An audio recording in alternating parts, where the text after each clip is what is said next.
সরাসরি যোগ দিচ্ছেন মাসুদুর রহমান। মাসুদ, আমরা জানছিলাম যে সরাসরি সম্প্রচার হবে, পুরো বিশ্ব দেখবে।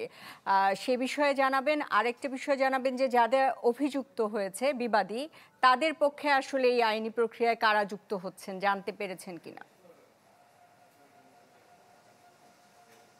প্রথম কথা হলো, আন্তর্জাতিক অপরাধ ট্রাইব্যুনাল 1973 যেটা, সেটি সংশোধন যখন করা হয়েছিল 5 আগস্টের পর, সেখানে বলা হয়েছে যে 9 ক ধারায় যে এই বিচারটি সরাসরি সম্প্রচারের একটি বিধান রাখা হয়েছিল, সেই অনুসারেই কিন্তু আজকে এই সরাসরি সম্প্রচারটি করা হবে।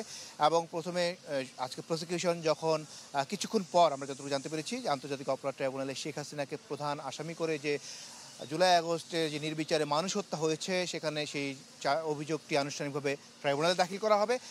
এরপর এই অভিযোগটি যখন পড়ে শোনাবেন, সেখানেই আনুষ্ঠানিকভাবে সম্প্রচারের অনুমতি চাওয়া হবে এবং পরে সেটি অনুমতি দিলে বিটিভি প্রস্তুত রয়েছে। বিটিভির মাধ্যমে সমস্ত গণমাধ্যমকে সরাসরি সম্প্রচারের একটি প্রাথমিক নির্দেশনা কিন্তু এর মধ্যে দিয়ে দেওয়া হয়েছে।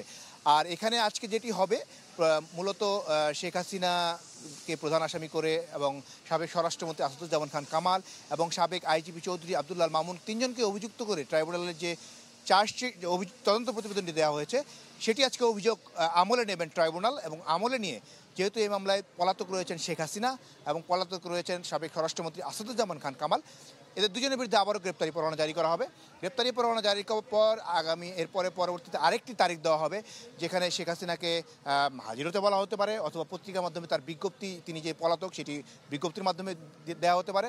এবং এরপর আনুষ্ঠানিক অভিযোগ গঠনের একটি তারিখ দেওয়া হবে। আর শেখ হাসিনার পক্ষে যেহেতু উনি নেই, উনি পলাতক, তো সেক্ষেত্রে রাষ্ট্র একজন যখন এটির অভিযোগ গঠন শেষ হবে, তখন আনুষ্ঠানিকভাবে কি স্টেট ডিফেন্স শেখ হাসিনা পাবেন।